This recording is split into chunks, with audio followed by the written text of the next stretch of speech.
कहते ही हम उन क्वांटिटी को दो कैटेगरी में बांटने वाले हैं। एक कैटेगरी को कहेंगे वेक्टर क्वांटिटी और दूसरे को कहेंगे स्केलर क्वांटिटी। तो फिजिक्स को हम लोग कैसे डिफाइन करते हैं? In physics we study about physical quantities and their inter relationship. अब यदि मैं रिलेशन की बात करूंगा तो कई बार मुझे ऐड करना पड़ेगा, कई बार मुझे मल्टीप्लाई करना पड़ेगा क्वांटिटीज को।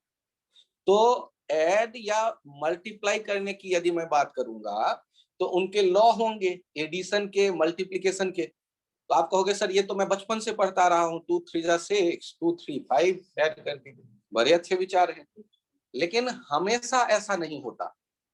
जब हम आगे पढ़ते हैं, 11th में आते हैं, तो 11th में आने के बाद हमारे पास कुछ और सेट ऑफ रूल्स मिलने वाले हैं, जिनके बारे में यहाँ हम लोग बात करेंगे। अब देखिए, यदि कोई कहता है कि एक फोर्स है F1 है 10 न्यूटन और F2 है 8 न्यूटन, तो यदि मैं इनका सम करता हूं और नेट वैल्यू देखता हूं, ये दोनों एक ही ऑब्जेक्ट पे एक्ट कर रहे हैं। एक जगह मैं देख रहा हूं कि मास है 10 केजी रखा हुआ और दूसरा मास वहीं लाके मैं रख देता हूं 8 केजी, और तब मैं इन दोनों के लिए देख रहा हूं नेट मास कितना होगा। Net means total, m total. तो आपको यदि मैं कहूं कि एक टेबल पे 10 केजी मैंगो रखा और 8 केजी और ला करके रखा, तो टोटल कितना होगा, तो आप ये मुझसे नहीं पूछोगे कि सर किस भाग से लाए, किस डायरेक्शन में लाए, सिंपली 18 बोल दोगे। लेकिन जब बात आएगी 10 न्यूटन और 8 न्यूटन एक ही ऑब्जेक्ट पे लग रहे हैं, नेट बोलो, नेट फोर्स कितना लग रहा है, तो ये इस बात पे निर्भर करेगा कि ये आखिर कैसे लग रहा है।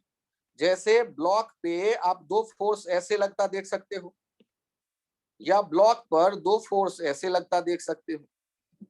देखो यहाँ ये F1 और ये F2। दूसरे वाले डायग्राम में देखो, ये F1 और ये F2। तो आप जो ये दो अलग अलग केसेस देख रहे हैं, इसमें F नेट के वैल्यू के बारे में क्या कहते हैं? एक जैसा होगा। तो पहले वाले केस में कितना होने वाला है? पहले वाले केस में 18 न्यूटन हो जाएगा और दूसरे वाले केस में 2 न्यूटन हो जाएगा। तो ये जो नेट वैल्यू लिखते वक्त हमारे पास आ रहा है कुछ तरीका, ये कुछ खास क्वांटिटीज में हमें यही तरीका अप्लाई करना पड़ेगा। तो हम लोग किसे वेक्टर कहेंगे और किसे स्केलर कहेंगे? तो जो वेक्टर नहीं होगा उसे स्केलर कहेंगे। अब बारी आता है वेक्टर किसे कहेंगे, स्केलर किसे कहेंगे? बड़ा सिंपल आइडिया है, जो वेक्टर नहीं है आपके लिए वही स्केलर है। अभी वेक्टर किसे कहेंगे?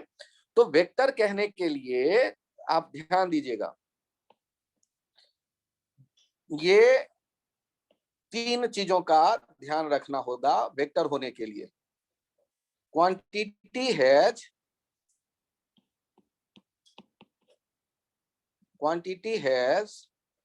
Magnitude, direction and follows laws of vector algebra। मतलब ऐसे क्वांटिटी जिनमें मैग्नीट्यूड है। तो मैग्नीट्यूड क्या होता है? ए नंबर विथ यूनिट। फिजिक्स में मैग्नीट्यूड का मतलब होगा ए नंबर विथ यूनिट।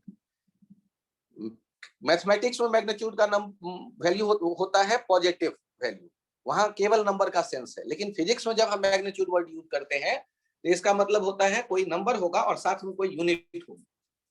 सोचो मैं आज टहल कर आया 3, तो 3 मीटर या 3 किलोमीटर जब तक मैं नहीं बोलूंगा वो यूनिट के बिना वो मेरा मेजर्ड वैल्यू जो मेरा मैग्नीट्यूड है वो बेकार है। तो फिजिक्स में जब भी मैग्नीट्यूड हम बोलते हैं तो नंबर विथ यूनिट। तो जब भी कोई क्वांटिटी ऐसा हो जिसमें नंबर विथ यूनिट हो, जिनमें डायरेक्शन हो और जिनमें उसके अलावा एक कैपेबिलिटी हो, वो एक खास तरह के अलजेब्रा को फॉलो करें, जिस अलजेब्रा को कहते हैं, जिस लॉ को कहते हैं वेक्टर्स अलजेब्रा या वेक्टर्स लॉ या follows laws of vector algebra. अब ये लॉज क्या होंगे इन्हें हम सीखेंगे धीरे धीरे।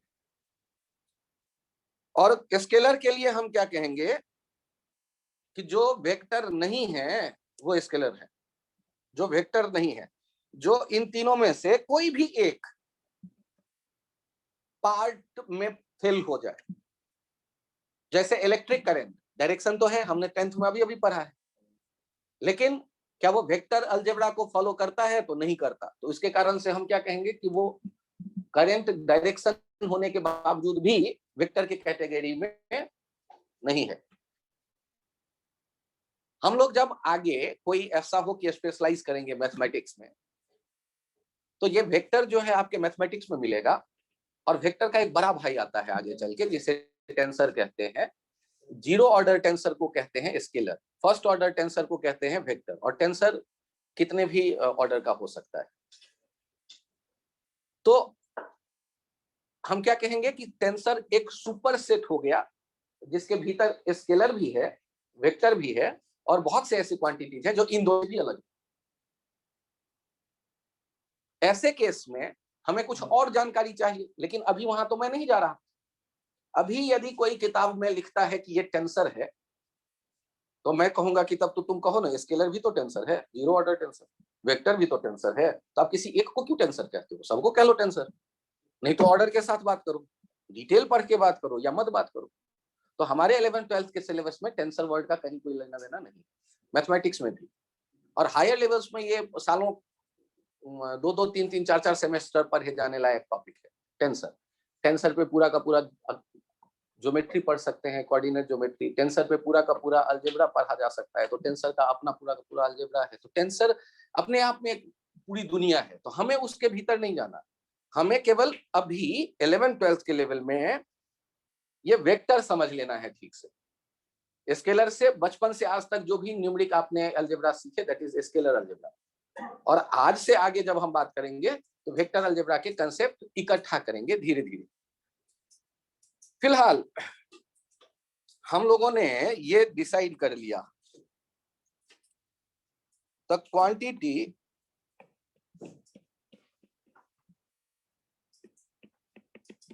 which has direction, magnitude and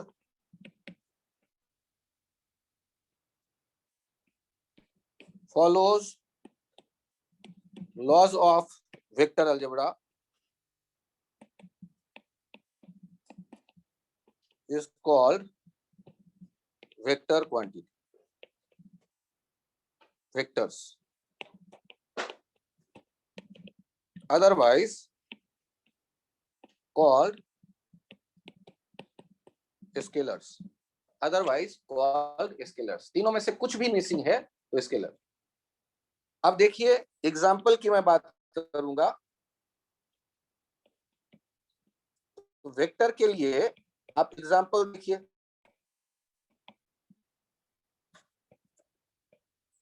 force अभी अभी देखा आपने, वेलोसिटी,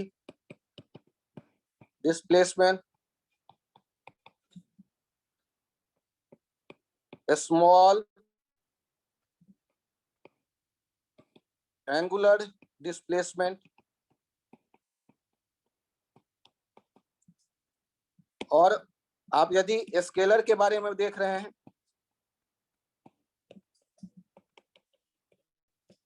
मास, time, temperature, speed, distance, speed, ये सारे के सारे आप जो बात करेंगे ये सारे किस में चले जाएंगे? स्केलर में। Large angular displacement, large angular displacement. Sir मैं आपकी बात क्यों मान लूं? अभी तो आपके पास कोई ऑप्शन ही नहीं है।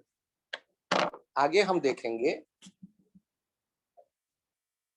कि आखिर ये लार्ज एंगुलर डिस्प्लेसमेंट जो है वो स्केलर है और स्मॉल एंगुलर डिस्प्लेसमेंट वेक्टर है कैसे। इस पे विचार हम आगे कर सकते हैं। ये आपके किताब पढ़ के आप नहीं समझ पाते, ये एग्जाम में जब कुछ गलत होता है तब पता चलता है कि अच्छा ऐसा भी। जब आप लीनियर डिस्प्लेसमेंट की बात करेंगे तो वो वेक्टर ही है हमेशा, लेकिन एंगुलर डिस्प्लेसमेंट यदि छोटा हो 1 डिग्री 2 डिग्री वाला, तब तक वो वेक्टर है, क्योंकि वो वेक्टर के जो अलजेब्रा का एक लॉ आता है कि वेक्टर एडिशन इज कम्यूटेटिव, उसको फॉलो करता है। लेकिन लार्ज एंगुलर डिस्प्लेसमेंट उस लॉ को फॉलो नहीं करता, जिस कारण से उसे हम वेक्टर की कैटेगरी से बाहर रख देते हैं। लेकिन इस डिटेल के बहुत ज्यादा समझने की अभी कोई आवश्यकता नहीं है। फिलहाल हमने ये देखे कि फोर्स वेक्टर है और हमने ये देखे कि डिस्प्लेसमेंट वेक्टर है। तो आपको वेक्टर से जान पहचान करनी है, तो ये तो तय हो गया कि मैग्नीट्यूड होगा और डायरेक्शन होगा और अलजेब्रा होगा एक खास। तो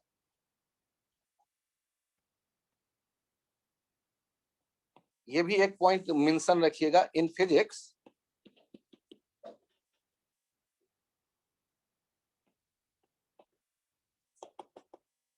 magnitude of a physical quantity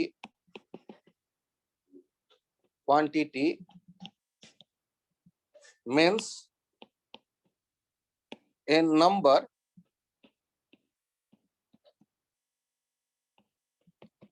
with unit। यदि नंबर के साथ यूनिट नहीं लिखेंगे तो मैग्नीट्यूड फिजिक्स में नहीं कहलाएगा। In physics magnitude of a physical quantity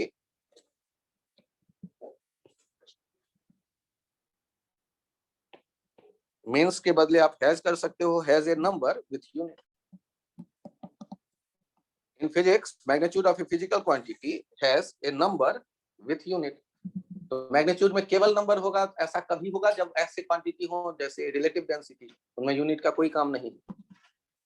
लेकिन इन जनरल जब हम कोई एक क्वांटिटी मेजर करेंगे, स्पीड, और स्पीड कोई बोले ये गाड़ी की स्पीड बहुत ज्यादा है, ये तो 60 से चल रही है, तो 60 क्या मतलब, कुछ तो बोलो, मीटर पर सेकंड, किलोमीटर पर आवर, उससे तो पता चले। तो बिना यूनिट के मैग्नीट्यूड का यहाँ कोई सेंस नहीं है। अब बारी आता है अलजेब्रा।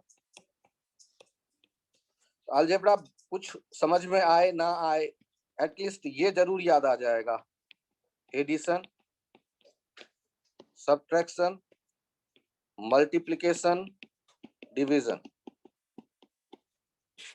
और यदि ऐसा आप कहते हैं तो अब बारी आएगा कुछ ज्यादा सोचने की, तो वेक्टर अलजेब्रा।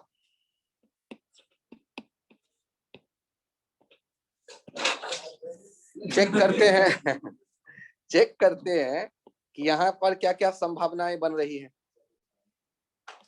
यहाँ पर क्या क्या संभावनाएं बन रही है। तो आपके दिमाग में आ सकता है कि सर यहाँ भी अलजेब्रा आप कह रहे हैं, तो आना चाहिए एडिशन, सब्ट्रैक्शन, मल्टीप्लिकेशन, और यदि पॉसिबल होगा तो डिवीजन। तो मैं आपको पहले बता दूं कि वेक्टर का वेक्टर से डिवीजन का कोई सेंस नहीं है, एक काम तो कम हो गया। अब बचा एडिशन, सब्ट्रैक्शन। तो आप लोग मैथमेटिक्स के इतने अच्छे ज्ञाता कि आप मुझे बताएंगे कि यदि कभी a माइनस बी लिखा हुआ है तो मैथमेटिशियंस ये भी लिख सकते हैं a प्लस माइनस बी। यदि ऐसा आप कर सकते हैं तो हर एक सब्ट्रैक्शन को एडिशन के फॉर्म में भी देख सकते हैं, हर एक सब्ट्रैक्शन को एडिशन के फॉर्म में देख सकते हैं। तो आपको मैं ये बता दूं कि सब्ट्रैक्शन के लिए मैं कोई अलग रूल नहीं पढ़ने वाला, इंसान स्वभाव से आलसी होता है, तो कोई एक रूल से यदि काम चल जाए तो मैं किसको पढ़ने वाला हूं, एडिशन। एडिशन के बारे में मैं बात करूंगा। यदि एडिशन से काम बन गया तो सब्ट्रैक्शन को मैं एडिशन के फॉर्म में ही देखूंगा जब भी मुझे देखना होगा, माइनस को दूसरे अगले क्वांटिटी के साथ अटैच कर दूंगा और फिर एडिशन के बेसिस पे सोचूंगा। और बारी आता है डिवीजन, तो इसका मतलब है एडिशन सब्ट्रैक्शन में बचा केवल एडिशन और मल्टीप्लिकेशन डिवीजन में बचा केवल मल्टीप्लिकेशन। अब यहां इससे आपको अंदाजा तो लग ही गया कि हमें सबसे ज्यादा मेहनत करना है एडिशन सीखने। अब छोटे भाइयों को ये मत बताना घर जाके मैं अब आजकल एडिशन सीखना शुरू किया है। मतलब वो हंसेंगे कि यार कौन सा एडिशन है, मैंने तो कब सीख लिया। तो आप लोग फिर से एक बार एडिशन सीखने वाले, और एडिशन सीखेंगे तो फिर सबट्रैक्शन आ जाएगा खुद, उसमें मेरा कोई ज्यादा योगदान नहीं रहेगा। बारी आएगी जब मल्टीप्लिकेशन की, तो यहाँ डिवीजन कम होने से आप खुश तो जरूर होंगे, लेकिन मल्टीप्लिकेशन दो तरह का हो जाएगा। तो मल्टीप्लिकेशन दो तरह का हो जाएगा तो बस आप उन दोनों के बारे में बात करेंगे। उनमें से एक तरह का जो प्रोडक्ट होगा वो 11th में ज्यादा यूज होगा, और दूसरे तरह का जो प्रोडक्ट है वो 12th में ज्यादा यूज होगा। तो क्रॉस प्रोडक्ट, अब ये, हाँ 12th में, अब ये 11th और 12th में है, तो दो अलग अलग टुकड़ों में हमने मल्टीप्लिकेशन को देखा। तो 2 साल हमारे पास है, एक साल 11th में आप और तो दोनों ले, लेकिन ज्यादा यूज करेंगे डॉट प्रोडक्ट। फिलहाल जब हम जानना शुरू कर चुके वेक्टर,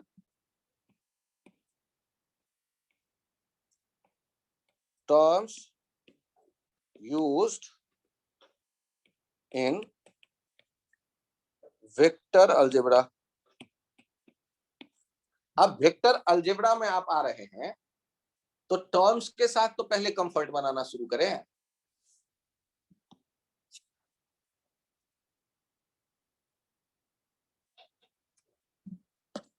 इस पेज पे हम लोग देखते हैं पहला पॉइंट,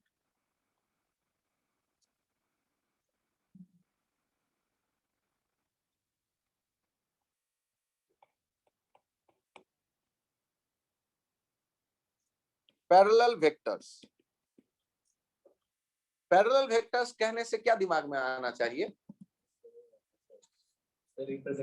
सेम डायरेक्शन।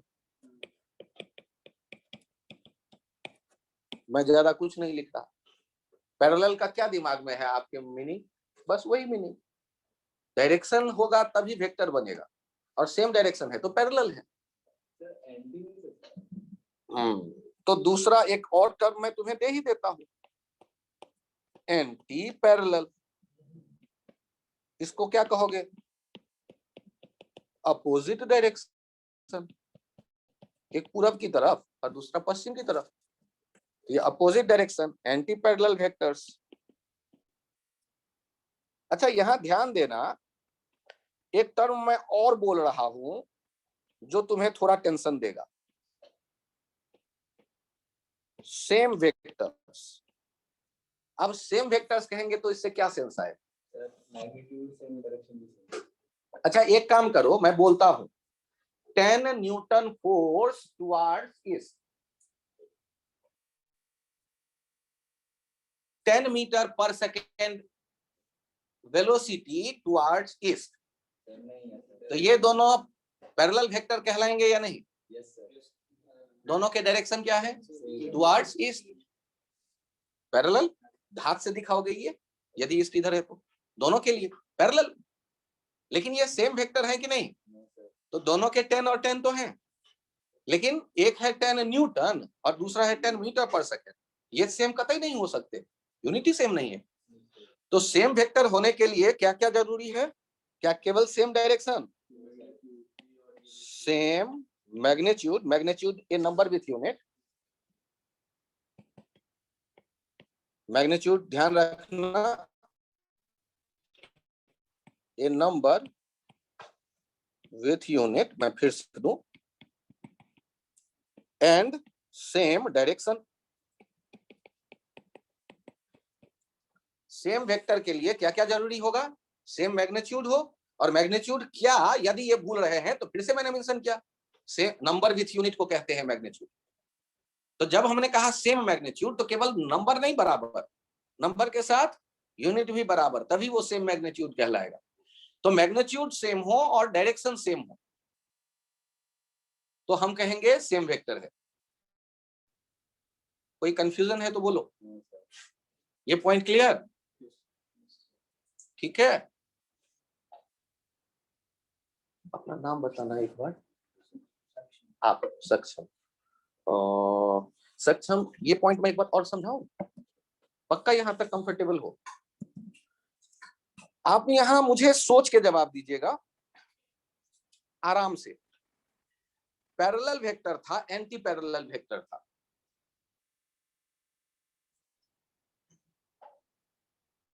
दोनों में डायरेक्शन का एक में एक सेम है और एक में अपोजिट है, ऐसा सेंस है। आपने एक सेम वेक्टर टर्म यूज किया और ये मैं एक नया टर्म एक और यूज कर रहा हूं, नेगेटिव ऑफ ए वेक्टर। तो नेगेटिव ऑफ ए वेक्टर, अब ध्यान से देखिए, एक कोई वेक्टर है 10 न्यूटन टुवर्ड्स ईस्ट, तो उसका नेगेटिव वेक्टर कौन सा होगा? 10 newton towards waste. 10 newton towards waste. अच्छा सोचो, इन दोनों की क्या खासियत है? यदि ये दोनों एक साथ एक ऑब्जेक्ट पे एक्ट करेंगे तो क्या ब्लॉक कहीं जाएगा?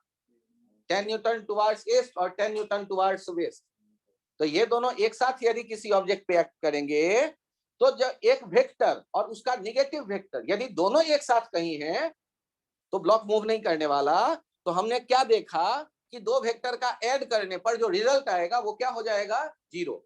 एक वेक्टर और एक उसका नेगेटिव वेक्टर, उन दोनों को यदि हम ऐड कर दें तो रिजल्ट क्या आ जाएगा? जीरो। तो यहां पर एक और टर्म आ गया, जीरो वेक्टर। सर ये जीरो वेक्टर, अच्छा कैसे? तो ध्यान से देखो, 10 newton towards east plus 10 newton towards waste, ये दोनों मिलके क्या हो जाएंगे? जीरो।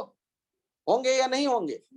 एक 10 न्यूटन ईस्ट की तरफ धकेल रहा है और एक वेस्ट की तरफ, तो ब्लॉक तो कहीं नहीं जाना। लेकिन आप मुझे बताओ, लेफ्ट साइड में वेक्टर है तो राइट साइड में भी वेक्टर ही होगा ना, तो हम राइट साइड में क्या लिखेंगे? जीरो, और मेंशन कर देंगे कि वेक्टर। तो सर क्या आप इतने अच्छे मेहनत करने वाले हो कि जीरो के बाद वेक्टर भी लिखोगे? ना, ये एक ही बार लिखूंगा आज, बाद में जीरो लिख के छोड़ दूंगा। तो आपको खुद अपने दिमाग में ये रखना है कि इट इज जीरो वेक्टर। अब यदि मैं कहता हूं जीरो वेक्टर, तो जीरो वेक्टर में क्या डायरेक्शन का सेंस होगा? ईस्ट की तरफ या वेस्ट की तरफ या नॉर्थ की तरफ? तो यहां ध्यान रखिएगा, जीरो वेक्टर किसके लिए कहेंगे? The vector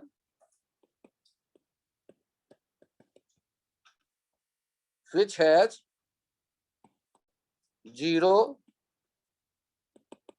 magnitude and undefined direction. Defined direction, undefined, क्योंकि इसका डायरेक्शन मैं कैसे बताऊं? इसमें डायरेक्शन का सेंस मैं डालूं कैसे? यदि लेंथ हो तब तो डायरेक्शन। तो जीरो वेक्टर के लिए हमने क्या कहा? The vector which has zero magnitude and undefined direction, मतलब डायरेक्शन नहीं है।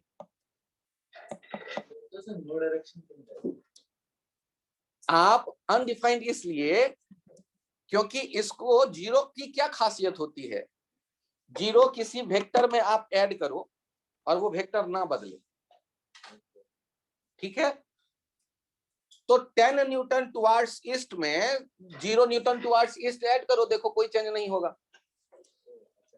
और 10 metre per second towards waste में, नॉर्थ में 0 metre per second towards north भी ऐड करो, कोई चेंज नहीं होगा। तो वो आप जीरो के साथ कोई भी डायरेक्शन रखो, कोई फर्क नहीं पड़ता। तो आप नो डायरेक्शन तो नहीं बोल सकते, अनडिफाइंड डायरेक्शन, पहले से उसका कोई डायरेक्शन नहीं है। यदि रहता तो हम कहते ये डायरेक्शन, लेकिन है ही नहीं, हम कहेंगे डिफाइंड नहीं है इसका डायरेक्शन। अब एक वेक्टर आ जाता है जिसके बारे में आगे और चर्चा बढ़ेगी। ये आ जाएगा यूनिट वेक्टर, और 7 डेज का वीक होता है, ये 7वां एक उसके बाद, या यूनिट वेक्टर में पहले मेंशन कर दें, vector which has unit magnitude but no SI unit।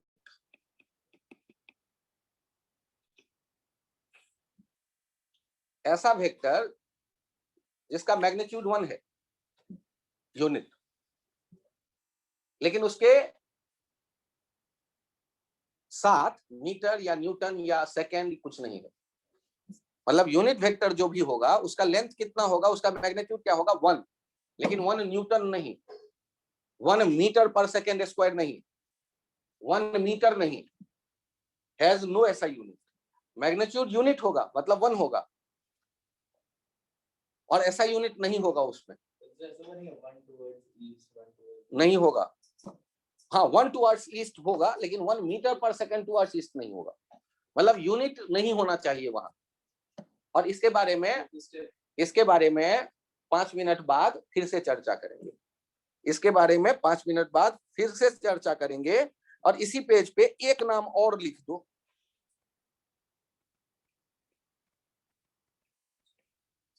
Angle between vectors, angle between two vectors. इसको थीटा से मैं शो कर रहा हूं, और इसके बारे में आगे मैं फिर एक बार चर्चा करूंगा। तो आप वेट कर लीजिए 5 मिनट, एग्जाम्पल से उन्हें मैं फिर एक्सप्लेन करता हूं। तो 7 नाम, वीक डे 7 है ना, 7 नाम यहाँ आए हैं। कौन कौन से? Parallel vector, anti parallel vector, same vector, negative of vector, zero vector, उसके बाद आया है यूनिट वेक्टर, और फिर आया है एंगल बिटवीन वेक्टर्स। घबराइएगा नहीं। आप एक पॉइंट आप पहले सोचिए, मान लो टर्म से पहले हमें ये पता करना है, या टर्म हमने जान लिए, ये सब है। मैं अब ये जानना चाहता हूं कि कैसे हम अंतर करें, कैसे हम लिखें किसी वेक्टर क्वांटिटी को। तो आप हेडिंग दे दीजिए, representation of vectors.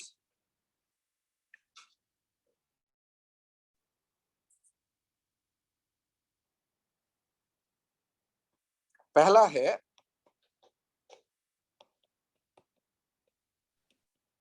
Describe the vector. जैसे एग्जांपल मैंने ले लिया 10 न्यूटन टुवर्ड्स ईस्ट, ये हो गया मैग्नीट्यूड, और ये हो गया डायरेक्शन, दोनों मिलकर बन गए वेक्टर। तो वेक्टर को रिप्रेजेंट करने का ये पहला तरीका है, डिस्क्राइब कर दो। दूसरा तरीका है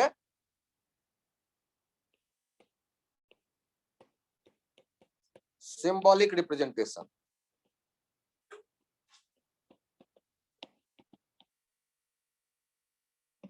एनी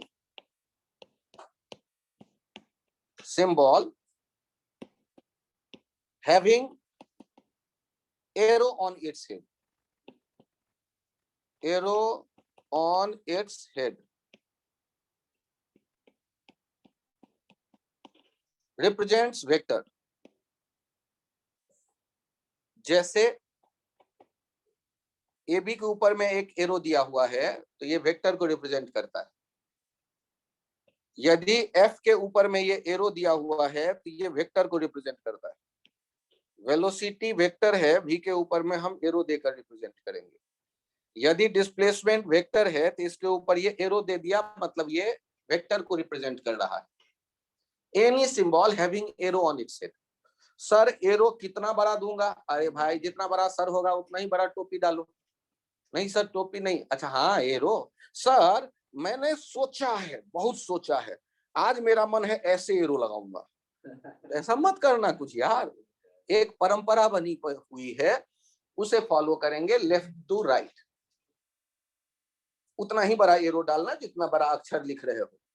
सर मैं ऐसा सोच रहा हूं ना, मैं 3 डायमेंशनल पेंटिंग बनाऊंगा और एरो दूंगा इतना बड़ा। अरे भाई सर बड़ा बना रहे हो तो सर पे एरो भी बड़ा डालो, थोड़ा सा दिखे। मतलब आप जितना बड़ा राइटिंग में सिंबल यूज कर रहे हैं उतना बड़ा एरो डालिए। आप यदि इस बात को समझ गए तो यहाँ एक पॉइंट आता है। एग्जाम्पल है ये choose correct relation.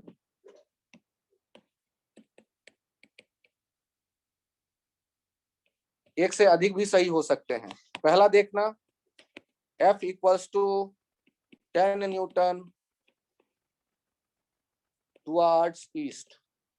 दूसरा देखो F equals to 10 towards east. तीसरा देखो F इक्वल्स टू 10 न्यूटन। चौथा देखो F इक्वल्स टू 10 न्यूटन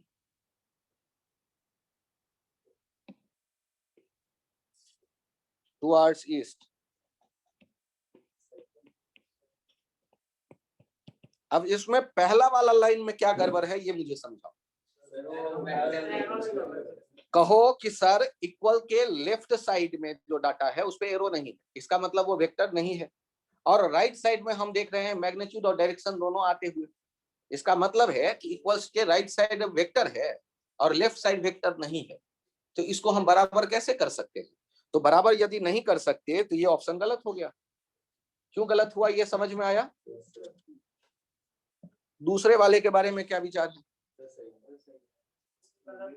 दूसरे वाले में लेफ्ट साइड में एरो है तो वो वेक्टर हो गया, और राइट साइड में क्या मैग्नीट्यूड है कंप्लीट।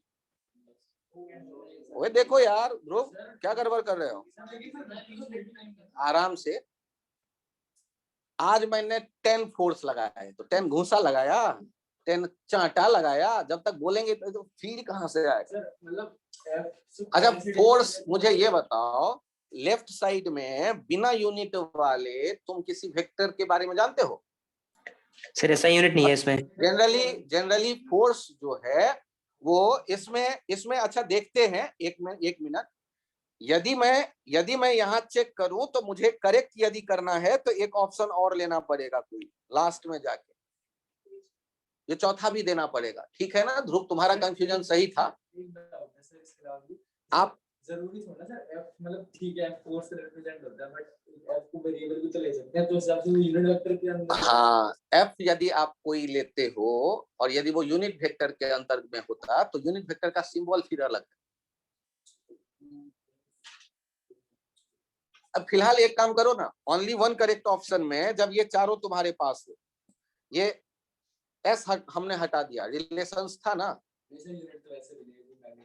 हाँ यहाँ चेक कर लो, चूज करेक्ट रिलेशन। अब ये एक ही ऑप्शन यदि मैं कहता हूं तो दूसरा वाला क्यों गलत दिख रहा है? क्योंकि वहां पर न्यूटन नहीं मैंने लिखा, कोई यूनिट चाहिए मैग्नीट्यूड में, ए number with unit.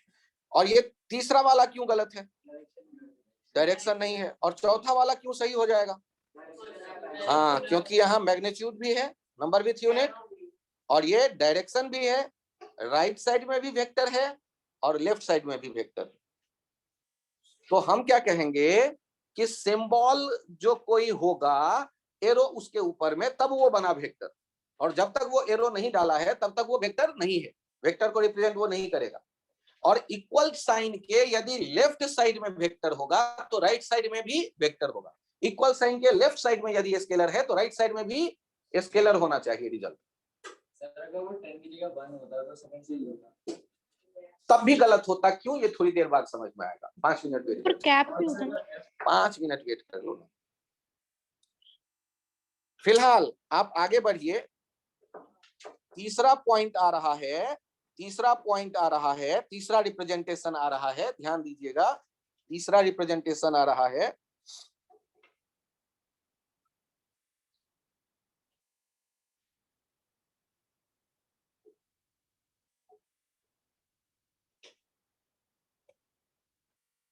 Use arrow to represents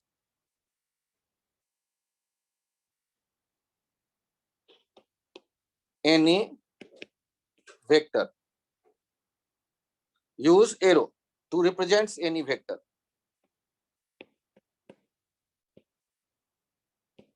Length of arrow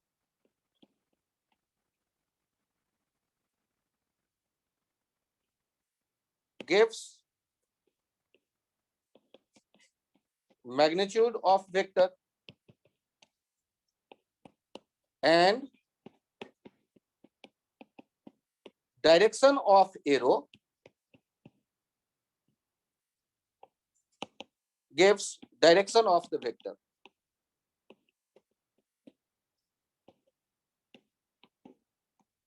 एक तरीका अभी और आपके सामने आ गया कि आप एरो का यूज कर सकते हैं किसी वेक्टर को रिप्रेजेंट करने में। जैसे आप एक एग्जांपल में आपसे कहा गया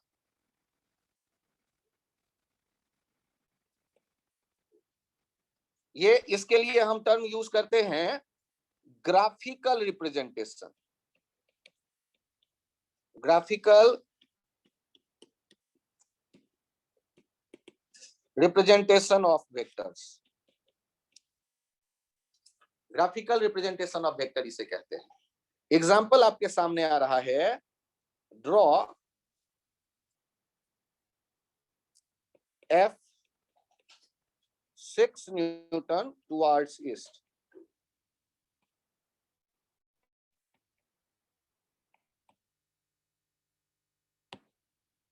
अब देखिए, यदि आपको ड्रॉ करने के लिए कह रहा है, मतलब इसका चित्र बना करके समझाने के लिए कह रहा है,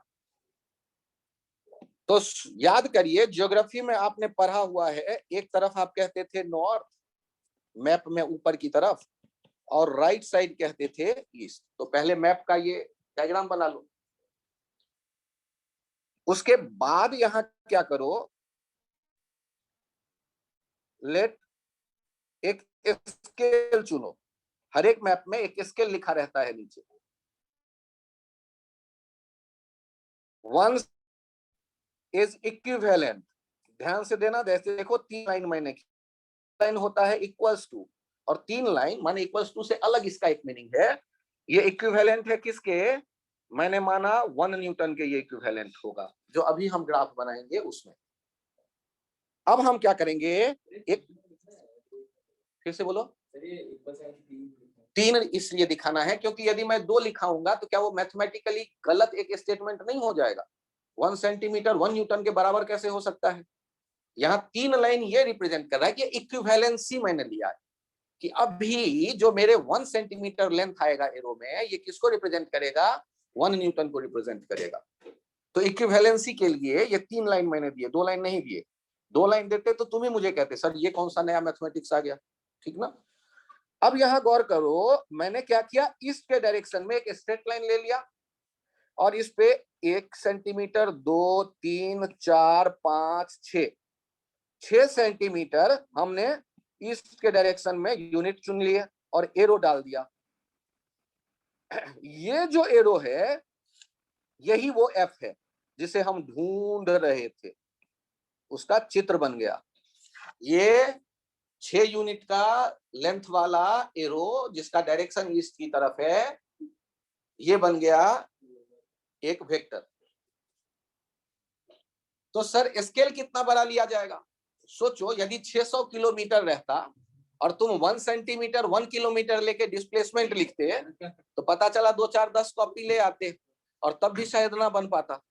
तो हम लोग क्या करते, 600 किलोमीटर लिखना है तो 1 सेंटीमीटर 100 किलोमीटर कर लेते इक्विवेलेंट। 1 सेंटीमीटर का सर उतना ही कर सकते हो, लेकिन 1 सेंटीमीटर यदि 600 न्यूटन कैसे दिखाओ, एरो बनाओ एक 600 न्यूटन का और तुमने स्केल चुना है 1 centimetre is equivalent to 1 newton, तो कितने लेंथ का तुम्हारा होगा एरो। सर सीधा 1 सेंटीमीटर को तो 600 न्यूटन।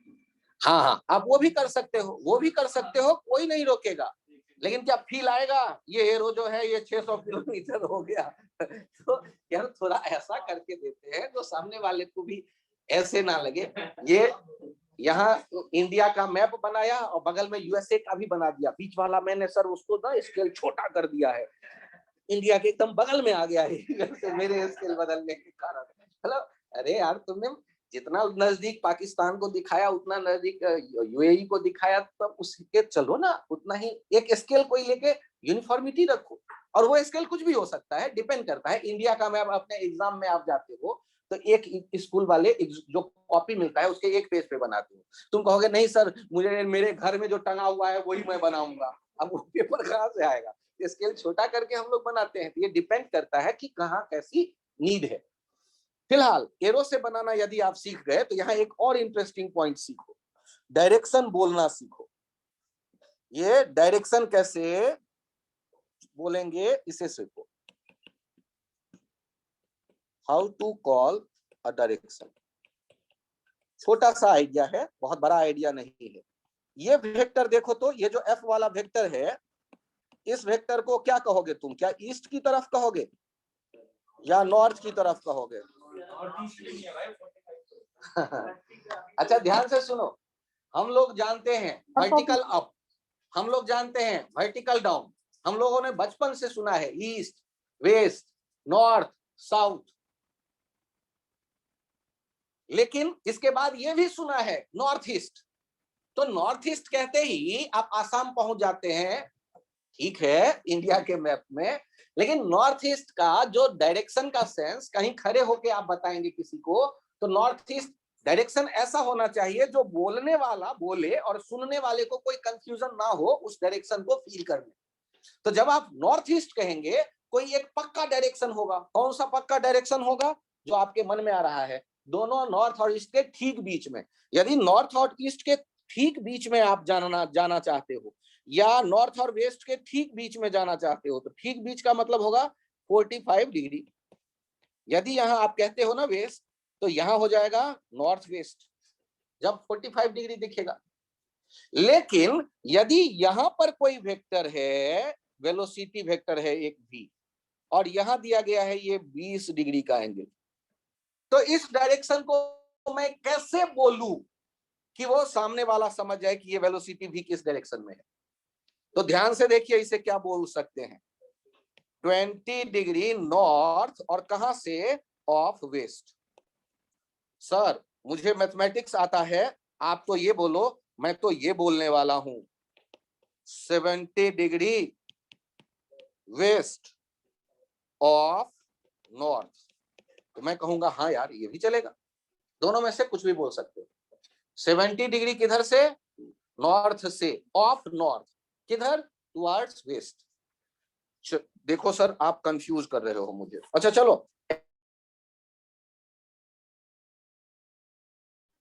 30 डिग्री नॉर्थ, और थोड़ा हट के मैं लिख रहा हूं जिससे आप फील कर ले कहां से, ऑफ ईस्ट। 30 डिग्री किसकी तरफ है वो बोल दो, 30 डिग्री टुवर्ड्स नॉर्थ, कहां से? ऑफ ईस्ट, ईस्ट से। ये एक प्लेन में है, एक्स वाई प्लेन में। अच्छा चलो मैं इसको और दूसरे तरह से बोलना चाहता हूं तो क्या बोलूंगा? दूसरा नाम बोलो इसका।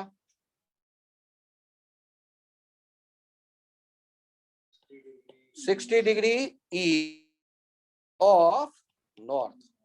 ये ऐसे एक परंपरा है, जैसे आपको किसी ने ईस्ट बोलना सिखा दिया कि सूरज भगवान सुबह सुबह जहां दिखते हैं। सर मैं उठता ही नहीं हूँ सुबह, कोई बात नहीं, दोपहर में ढूंढो।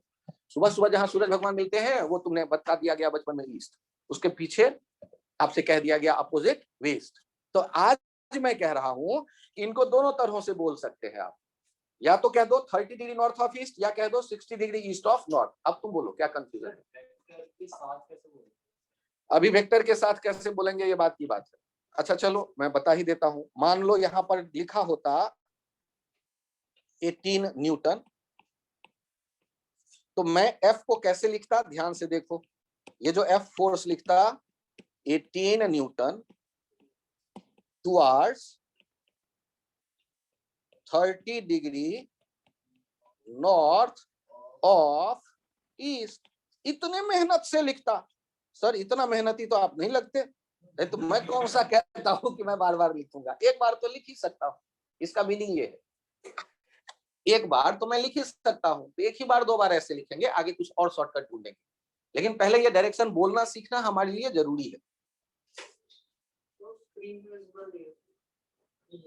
30 डिग्री नॉर्थ ऑफ ईस्ट। अच्छा चलो यहां लिख दिया, ये लो लाइन खींचा 30 डिग्री नॉर्थ ऑफ ईस्ट। अब ठीक है, 60 degree east of north, 60 degree east of north, वो भी मैंने वहां भी लिख दिया, जो विजिबल नहीं दिख रहा था आप लोगों को, गायब हो गया था। 30 डिग्री नॉर्थ ऑफ ईस्ट, और NE लिखा है ना, इंसान उतना आलसी है, NE लिख देगा, नॉर्थ ईस्ट आप पढ़ लेंगे, ठीक है। अच्छा चलो, इस डायरेक्शन का नाम बोलना है आपको। एक्सिस ही गायब हो गया। हाँ, कहीं से भी कुछ भी ले सकते हो। इसको बोलो, यहाँ पे है 15 डिग्री का ये एंगल या 35 डिग्री का ये एंगल, इस 35 डिग्री वाले को क्या नाम देने वाले हो? यहाँ पर एक एक्सप्रेशन, क्या? 35 डिग्री ईस्ट ऑफ साउथ। बहुत बढ़िया। नहीं, और दूसरा क्या एंगल बोलना चाहते हो? 55, हाँ 55 degree south of east, 55 degree south of east चलेगा।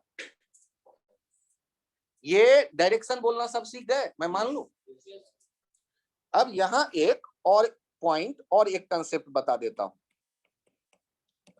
जो वेक्टर रिप्रेजेंटेशन से अलग है। जैसे अभी डायरेक्शन कॉल करना वेक्टर रिप्रेजेंटेशन में काम आएगा, लेकिन वो अलग एक पॉइंट था। यहां भी एक अलग पॉइंट है, कंसेप्ट है।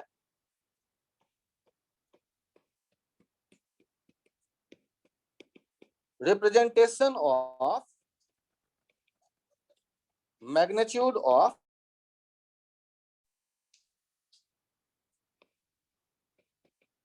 वेक्टर्स।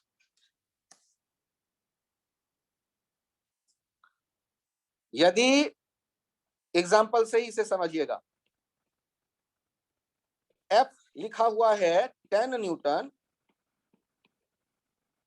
टुवार्ड्स ईस्ट, F लिखा हुआ है 10 न्यूटन टुवार्ड्स ईस्ट। अब सोचो, इसमें मैग्नीट्यूड आप किसको कहते हो? 10 को कहते हो या 10 न्यूटन को कहते हो? चलो, तो 10 न्यूटन को आप कहते हो मैग्नीट्यूड। और ये क्या है? डायरेक्शन। अब यदि केवल मैग्नीट्यूड रिप्रेजेंट करना है तो ध्यान से सुनो। एक अमिताभ और धर्मेंद्र का एक मूवी था शोले, और उस शोले मूवी में एक ठाकुर था, और उस ठाकुर के हाथ बांध दिए गब्बर ने और दोनों हाथ काट दिया। अरे किसी दिन काटा तो होगा यार, थोड़ा पहले जाओ फ्लैशबैक में। हाथ बांधे और हाथ काट दिए, फ्लैशबैक में गए, हाथ काट दिए। अब सोचो, यदि दोनों हाथ काट दिए तो डायरेक्शन तुम कैसे बताते हो? ईस्ट। अब हाथ तो गए उसके, अब वो डायरेक्शन ईस्ट, ईस्ट तो कैसे ईस्ट बताएगा? बड़ा लफड़ा है। तो ध्यान से देखो, रुक जाओ। ये जो F है, ये जो F है, तुम गब्बर की तरह इसके दोनों तरफ से हाथ काट दो तो डायरेक्शन गायब हो गया। ये किसको रिप्रेजेंट करेगा? ये अब मैग्नीट्यूड को रिप्रेजेंट करेगा। डायरेक्शन हटा दिया काट के आपने, ऐसे दो लाइन खींचा। ये किसको रिप्रेजेंट कर रहा है? ये रिप्रेजेंट कर रहा है मैग्नीट्यूड ऑफ फोर्स F। ये जो फोर्स वेक्टर F दिख रहा था, या vector F, magnitude of vector F, vector F का ये मैग्नीट्यूड रिप्रेजेंट करेगा। और इसका मतलब है कि आप मॉड F क्या लिख सकते हो? यहाँ 10 न्यूटन। अच्छा ये बताओ, क्या मॉड F के आगे मैं केवल 10 लिख दूं तो चलेगा? क्यों, क्या मिसिंग है? यहाँ यूनिट मिसिंग है, तो बिना यूनिट के केवल 10 उठा के ले आओगे तो काम नहीं चलेगा। ये मैग्नीट्यूड का मतलब फिजिक्स में मैं बार बार बोल रहा हूं, ये नंबर विथ यूनिट, ये नंबर विथ यूनिट। अब मुझे सोच के बताइए, F आ गया 10 न्यूटन, जब आपने हाथ काट दिए वो ठाकुर के, मतलब दो लाइन खींचा, इसको पढ़ते हैं मैग्नीट्यूड। और ये मैथमेटिक्स में भी कभी आप लिखा हुआ यदि देखते हैं ए के दोनों तरफ लाइन, तो इस दो लाइन को मैग्नीट्यूड ही पढ़ते हैं। लेकिन वहां डायरेक्शन वायरेक्शन वाला कोई लफड़ा नहीं है, वहां पे मॉड देने का, इसको मॉड भी पढ़ते हैं। वहां पर मॉड देने का मतलब होता है, मैग्नीट्यूड का मतलब होता है पॉजिटिव वैल्यू, ठीक है। तो by definition magnitude of A vector is always a positive value. यहां से ये भी सेट कर लो दिमाग में, ये जब दो लाइन खींचा आपने तो मैथ्स वाला मॉड, और मैथ्स वाला मॉड का हमेशा वैल्यू क्या होता है, पॉजिटिव। तो by definition magnitude of A vector is always a positive value. Magnitude कभी नेगेटिव नहीं सोचेंगे हम। मैग्नीट्यूड अच्छा सोचो ना यार, लेंथ की ही तो बात ये कर रहा है। कोई एरो बनाओगे तुम तो एरो का लेंथ होगा ना, वही तो मैग्नीट्यूड। वो क्या आप कह सकते हैं -2 मीटर का वेक्टर बना के बताओ, -2 मीटर लेंथ बना के बताओ, तो -2 मीटर लेंथ बना के बताओ, उसका कोई सेंस नहीं बनता। हाँ बोलो सर जो सर अगर मॉड लेते हैं, मॉड के बाद हमेशा प्लस वैल्यू आएगी, लेकिन सर वो वेक्टर लेकिन जरूरी नहीं है कि सेम हो। वेक्टर सेम हो या नहीं हो की मैं नहीं बात कर रहा, मैं तुम्हें ये याद दिलवा रहा हूं, यदि मैं किसी वेक्टर का मैग्नीट्यूड पूछूं, जैसे मैं कह रहा हूं -10 न्यूटन टुवर्ड्स ईस्ट, तो -10 न्यूटन टुवर्ड्स ईस्ट का क्या मीनिंग आना चाहिए आपके दिमाग में, 10 newton towards east west. -10 newton towards east का क्या मीनिंग आएगा, 10 न्यूटन टुवर्ड्स वेस्ट। अब मुझे बताओ 10 न्यूटन -10 न्यूटन टुवर्ड्स ईस्ट का मैग्नीट्यूड पूछूं आपसे तो आप क्या बोलोगे, -10 न्यूटन या 10 न्यूटन या सिर्फ 10? 10 बिना यूनिट के नहीं काम चलेगा, न्यूटन, और आप माइनस नहीं बोलेंगे। माइनस का एक खास सेंस है वहां, हमें वो मैग्नीट्यूड में उसे नहीं लेना है।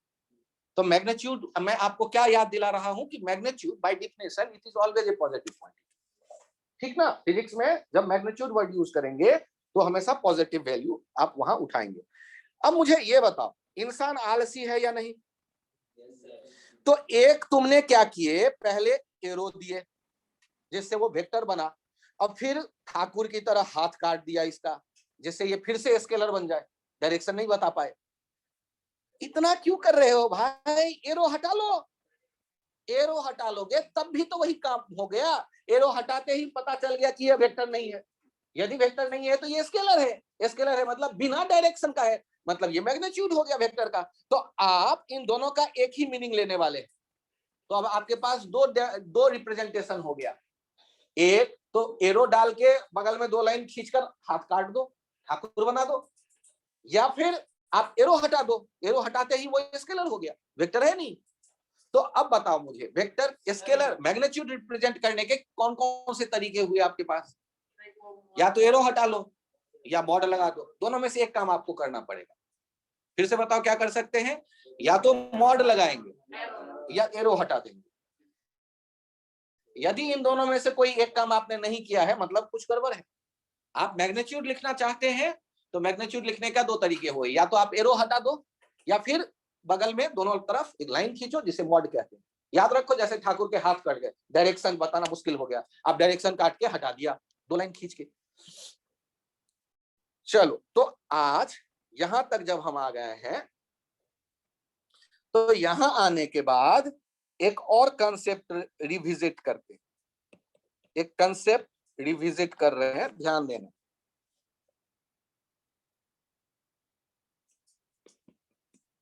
Unit vector,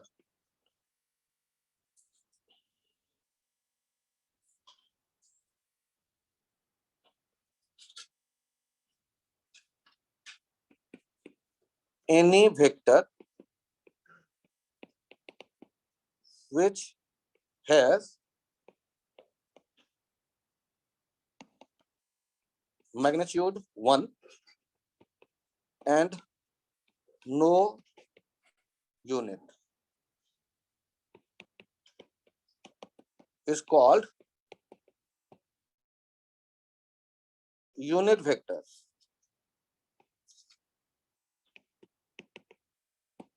This is used to describe a direction. This is used to describe a direction.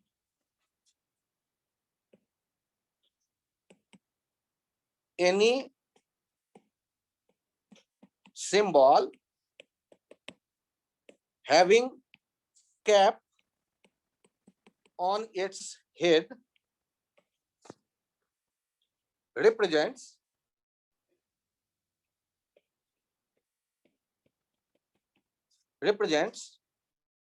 unit vector, represents a unit vector.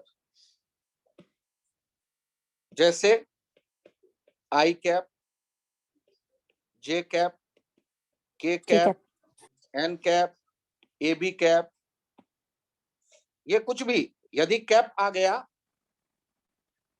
इसका मतलब और समझो, यदि कोई आई कैप है और उसका आप मॉड लिखोगे तो वो आएगा 1, क्योंकि लेंथ है, मैग्नीट्यूड है 1, कोई यूनिट नहीं है उसके साथ। यदि कहीं वेक्टर लिखा है ए बी कैप तो उसका मॉड लोगे तो वो भी आएगा 1। यदि कहीं लिखा हुआ है एफ कैप तो उसका मॉड लोगे तो वो भी होगा 1, क्योंकि ये ऐसा वेक्टर है जिसका मैग्नीट्यूड है 1।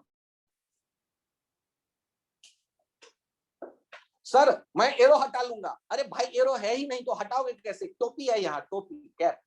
तो जब आप इसका मैग्नीट्यूड लिखना चाहते हैं यूनिट वेक्टर का, तो टोपी हटा के मत रिप्रेजेंट करो। यदि यूनिट वेक्टर का आप मैग्नीट्यूड लिखना चाहते हैं तो ठाकुर की तरह दोनों तरफ लाइन खींचो। यूनिट वेक्टर में हमने क्या लिखा है, ये यूज ही किया जाता है डायरेक्शन बताने के लिए। यदि वेक्टर होगा तो बिना डायरेक्शन के तो वेक्टर हो ही नहीं सकता है। मैंने जीरो में की डायरेक्शन नहीं होगा, मैंने कहा कि उसका डायरेक्शन डिफाइंड नहीं है। वेक्टर डायरेक्शन के बिना कैसे मैं कल्पना करूं? अब ध्यान दीजिएगा कि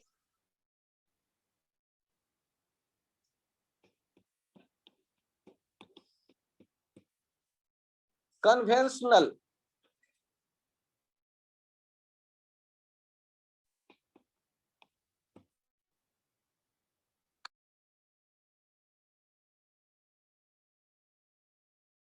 वाई एक्सिस जेड एक्सिस आपको तो पता ही होगा, एक्स वाई कितने डिग्री पे होते हैं? एक्स एक्सिस वाई एक्सिस कितने डिग्री? 90। वाई और जेड कितने डिग्री पे? 90। 90। तो आप केवल 1 यूनिट का हो और एक्स एक्सिस के रिप्रेजेंट करे तो वो आई कैप से हम उसको शो करते हैं। यदि ऐसा यूनिट वेक्टर हो जो y के डायरेक्शन में आए 1 यूनिट लेंथ का, उसको हम लोग कहेंगे कैप। और ऐसा वेक्टर हो जो z डायरेक्शन में आए 1 यूनिट लेंथ का, उसको हम कहेंगे k कैप। ये हम नहीं करेंगे, पूरी दुनिया कहती है। तो आप कहें ना कहें, ये आपसे पहले से दुनिया कहती आ रही है। आई कैप कहते ही किसका डायरेक्शन? एक्स एक्सिस का पॉजिटिव। इसका मतलब क्या? इसका मतलब यही कहीं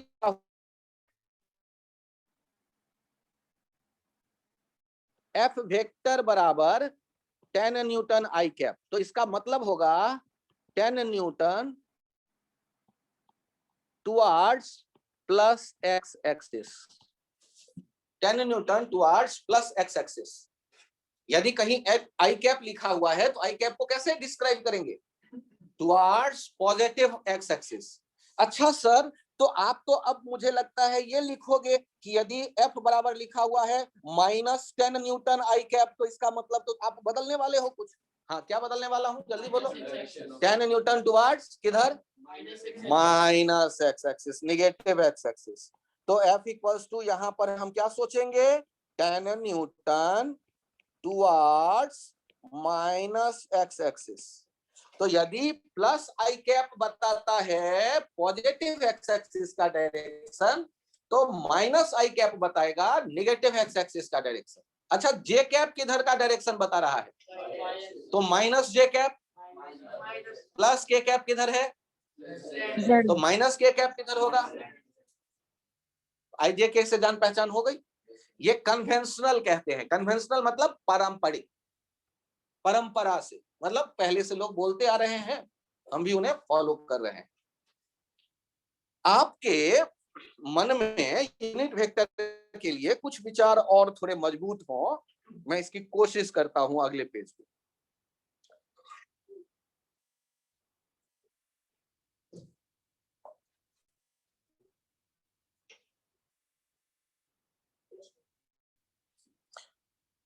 मुझे ये सोच के आप बताएं कि यदि हमारे पास लिखा हुआ है 10 न्यूटन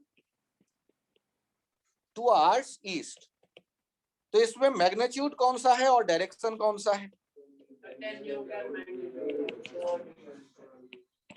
और ये है डायरेक्शन। तो मतलब किसी भी वेक्टर के दो पार्ट है, एक उसका मैग्नीट्यूड, ठाकुर को बुलाओ, और दूसरा उसका डायरेक्शन, टोपी वाला वेक्टर बुलाओ, और दोनों एक साथ लिखोगे तो वो वेक्टर बन जाएगा। फील करो, वेक्टर के दो पार्ट है ना, तो डायरेक्शन बताने का काम कौन कर रहा है? तो डायरेक्शन बताने का काम कौन कर रहा है? तो वो मॉड ठाकुर वाला, आपने देखा ये है मैग्नीट्यूड, और डायरेक्शन वो टोपी वाला, दोनों मिल करके वेक्टर बन गए। तो जब भी कोई वेक्टर हम देखेंगे तो उसके दो पार्ट है, एक मैग्नीट्यूड और एक डायरेक्शन। अच्छा, आप मैथमेटिक्स के अच्छे प्यारे स्टूडेंट, जल्दी बताओ एफ कैप बराबर क्या लिखने वाले हो? वेक्टर एफ को उसके मैग्नीट्यूड से डिवाइड कर दो, एफ कैप आ गया। यहां ध्यान से देखना, वेक्टर एफ क्या लिखोगे? 10 न्यूटन टुवर्ड्स ईस्ट, और एफ मॉड एफ, एफ के बदले एफ का मैग्नीट्यूड कितना हो गया? 10 न्यूटन। अब यहां ध्यान से देखिए, केवल 10 या 10 न्यूटन? ये न्यूटन न्यूटन गया, ये 10 1 जा 10, तो कितना आया एफ कैप? 1। अब मुझे ये बताओ, ये क्या फोर्स है या नहीं? एफ कैप, एफ तो फोर्स था, एफ फोर्स है या नहीं? F cap, F cap, F cap force है या नहीं? तो इसको ऐसे समझो, मान लो इंडिया और ऑस्ट्रेलिया का क्रिकेट मैच हो रहा है, पिच पे है, मान लो रोहित खेल रहा हो, रोहित शर्मा, और इंडियन वहां पर है एम्पायर, और रोहित शर्मा हो गया एलबीडब्ल्यू। तो इंडियन एम्पायर क्या करेगा? वो सोचेगा यार अपना रोहित एलबीडब्ल्यू हो गया यार, ऐसे कैसे? अब ध्यान से सुनो, जो भी एम्पायर है, जब वो टोपी पहन के विकेट के पीछे खड़ा होता है, तो ना वो इंडियन टीम का मेंबर है, ना वो ऑस्ट्रेलियन टीम का मेंबर है। तो जब आप कहते हो एफ एरो वाला, तब तक वो तो था वेक्टर, तब तक वो फोर्स था। लेकिन जैसे ही उसके ऊपर में टोपी आपने पहनाया है, मतलब आपने कैप लगाई है, मतलब अब एक निष्पक्ष हो गया। वो अपना फोर्स रहा, ना वेलोसिटी रहा, ना एक्सलेशन रहा, वो अब केवल और केवल एक काम करेगा, डायरेक्शन बताएगा। चाहे वो इंडियन क्रिकेट का प्लेयर खड़ा हो, चाहे वो ऑस्ट्रेलियन, और एलबीडब्ल्यू हुआ तो वो आउट करने वाला है। उसको इससे नहीं सोचना कि नहीं यार ये अपना रोहित है, इसको इस बार तो बचा ही लेता हूं, नहीं। तो टोपी वाला वेक्टर जो है वो किसी खास क्वांटिटी के फैमिली का मेंबर नहीं रह जाता, वो सिर्फ और सिर्फ डायरेक्शन बताने का काम करता है। चाहे वो भी कैप कह दो, चाहे वो एस कैप कह दो, चाहे वो ए कैप कह दो, जब कैप आपने लगाया तो वो अब एक्सलेशन, वेलोसिटी या फोर्स के परिवार का सदस्य नहीं रहेगा, वो इंडिपेंडेंट उसका एक ग्रुप है, कम्युनिटी है, एम्पायर वाला, केवल डायरेक्शन बताने का काम करेगा। ये टोपी वाले वेक्टर से जान पहचान हो गई कि इसका क्या काम है। इसका लेंथ 1 होगा, इसमें केवल डायरेक्शन होता है। ये किसी भी परिवार, किसी भी क्वांटिटी के, फिजिकल क्वांटिटी जैसे फोर्स, मास, वेक्टर वाले मान लो डिस्प्लेसमेंट, एक्सलेशन, उन सब के परिवार का सदस्य ये नहीं होता। ठीक है, तो ये कैप वाला वेक्टर कैसे पता चलेगा? कि आप वेक्टर के उसको उसके मैग्नीट्यूड से डिवाइड कर देते हैं, तो ये कैप वाला वेक्टर आता है। और मैग्नीट्यूड में दोनों चीजें हैं, लेंथ विथ यूनिट। मैग्नीट्यूड में दोनों चीजें हैं, नंबर विथ यूनिट। तो यूनिट भी कैंसिल आउट हो गया, यूनिट कैंसिल आउट हो गया तो वो किसी खास परिवार का आप सदस्य नहीं रहेगा, एक्सलेशन, फोर्स या वेलोसिटी वाले परिवार का सदस्य वो नहीं रहेगा। अब यहाँ एक कंसेप्ट और छोटा सा आपके दिमाग में देना है, ये कंसेप्ट है एंगल बिटवीन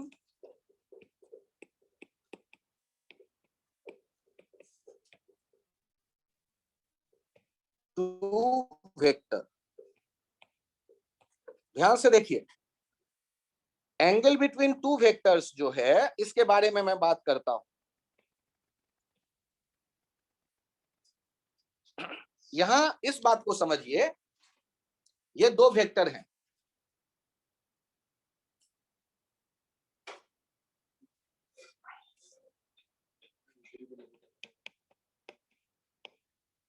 एक छोटा सा पॉइंट देखिएगा,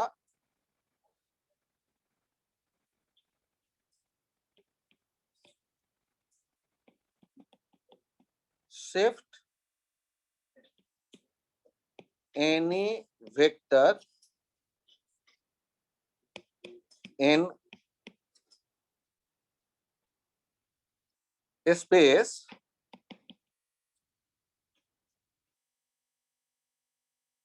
without changing its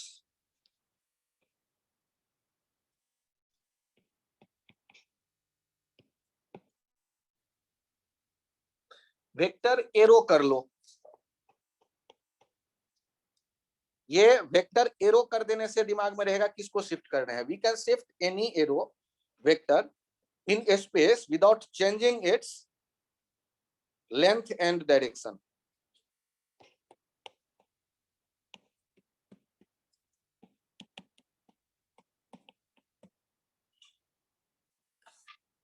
आप यदि स्पेस में कहीं भी वेक्टर को शिफ्ट करना चाहोगे तो उसका लेंथ नहीं बदलो और उसका डायरेक्शन नहीं बदलो तो वेक्टर में कोई चेंज नहीं होगा, कहीं भी ले जाओ कोई दिक्कत नहीं। और दूसरा पॉइंट है, if we rotate any vector by 360 degree और 2 पाई और 4 पाई और 6 पाई, then it will not change। अच्छा सोचो क्यों?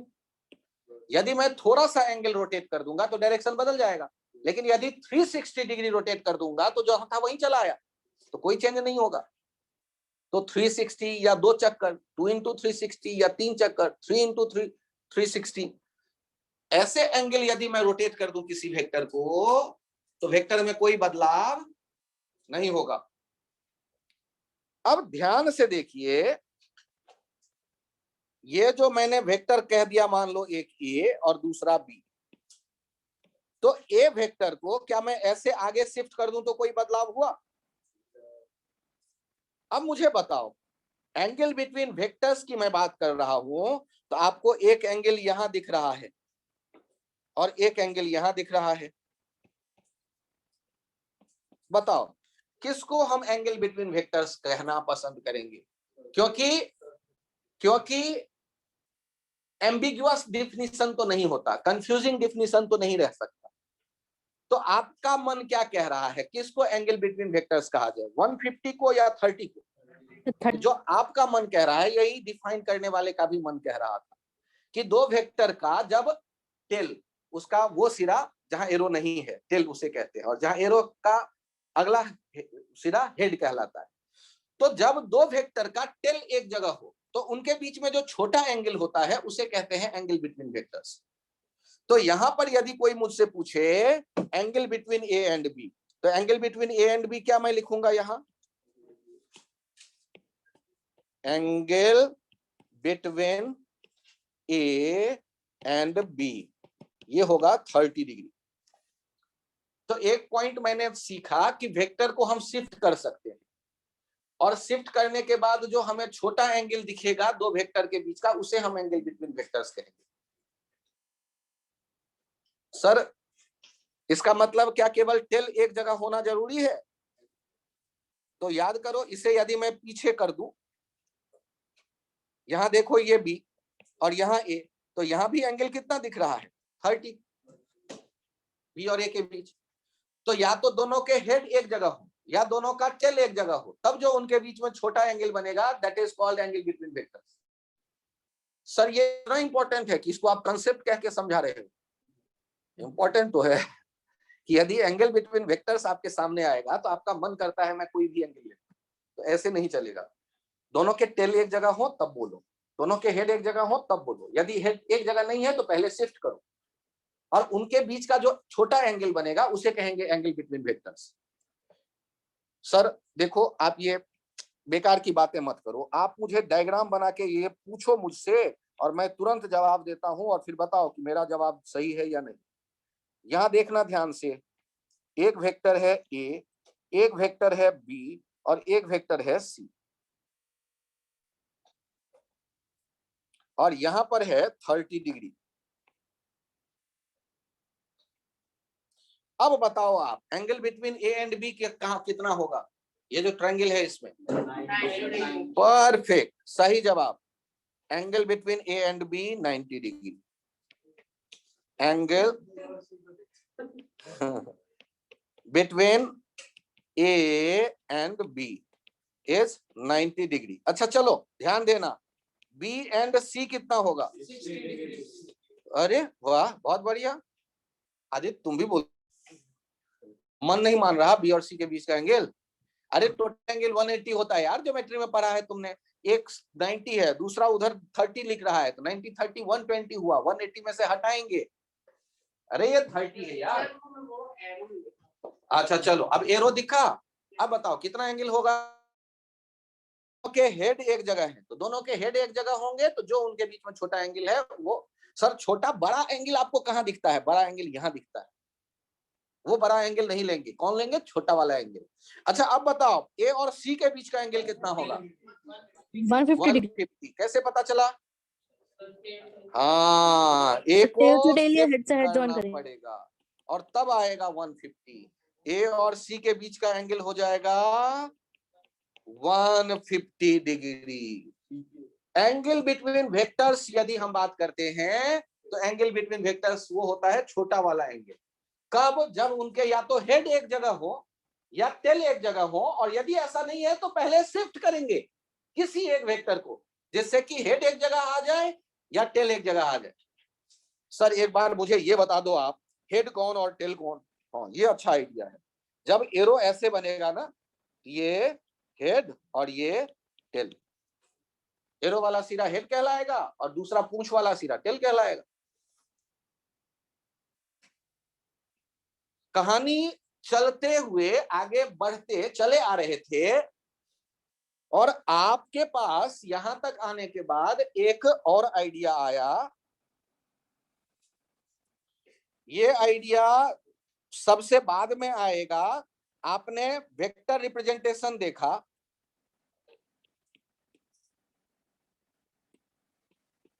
वेक्टर रिप्रेजेंटेशन पहला कैसा था? डिस्क्रिप्टिव। दूसरा कैसा था? सिंबॉलिक। तीसरा कैसा था? ग्राफिकल। और सबसे यूजफुल एक अभी बचा हुआ है, वो आगे आने वाला है, वो आएगा unit vector form, I cap and J cap form.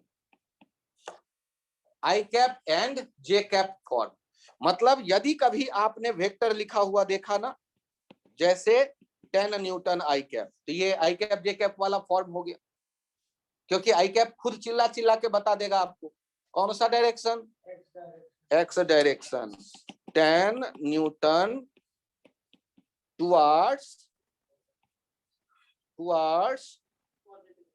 Positive x axis. अच्छा इसका कुछ फील आपके पास है क्या? 10 न्यूटन आई कैप प्लस 10 न्यूटन जे कैप का क्या कोई फील है आपके पास? ये किधर? सर एक्स और वाई। बहुत बढ़िया, ये F2 की मैं बात कर रहा हूँ। F2 यदि ऐसे लिखा हुआ है और F1 ये था, तो F2 वाले को कैसे फील करोगे? तो आप एक्स और वाई एक्सिस दोनों ले लो, और इसमें दो टुकड़े दिख रहे हैं, 10 न्यूटन एक्स पे भी और 10 न्यूटन वाई पे भी। अच्छा क्या लगता है, ऐसे यदि फोर्स लगेगा तो रखा हुआ ओरिजिन डब्बा किधर भागेगा? एक्स की तरफ या वाई की तरफ या बीच में? बीच में। कितने कितने डिग्री पे? 45 तो आप क्या कहोगे? ये 10√2 newton √2 newton at 45 degree from X towards y। ऐसे आप पूरा कहानी पका के बोल सकते हो। सर 10√2 कहां से चला आया? हाँ, ये अच्छा क्वेश्चन, पाइथागोरस थ्योरम से चला आया। 10 और 10 वहां राइट एंगल, ये देखो राइट एंगल ट्रायंगल बनेगा या रेक्टेंगल बना सकते हो। सर ना ना, अच्छा ठीक है, तो इसके लिए पूरा एक लेक्चर लगेगा समझने के लिए, अगले टर्न पे बात करेंगे। तो अगले टर्न पे हम बात करेंगे ये इस तरह के वेक्टर के बारे में, यहां तक हम कोशिश करेंगे कि अगले टर्न पे पहुंचे। ठीक, अभी के लिए इतना ही रखते हैं, और अगले टर्न पे नेगेटिव ऑफ वेक्टर एक बार और समझाऊंगा, फिर वेक्टर का मल्टीप्लिकेशन के बारे में, स्केलर से मल्टीप्लिकेशन के बारे में भी बात करेंगे। होमवर्क में आप लोग 2 डीपीपी और एक्स्ट्रा कर लीजिएगा। कहां तक पहुंच गए होंगे? 6 तक पहुंच गए होंगे शायद, आप 5 तक पहुंच गए। 6 7 ट्राई कर लीजिएगा, ठीक है, 6 7 ट्राई कर लीजिएगा। और आगे यूनिट वो जो आपको डीपीपी मिला हुआ है उसमें 6 7। अभी के लिए इतना ही। मैं पहले 4 5 डिस्कस करूंगा, फिर टाइम रहेगा तो 6 7 भी डिस्कस करूंगा। 4 हो गया था तो 5, 4 हो गया था, 5 बचा। हाँ, तो अगले टाइम पे 5 पहले डिस्कस करूंगा, फिर 6 7 के बारे में सोचूंगा। लेकिन आप घर में बैठ के ट्राई कर लेना 6 7।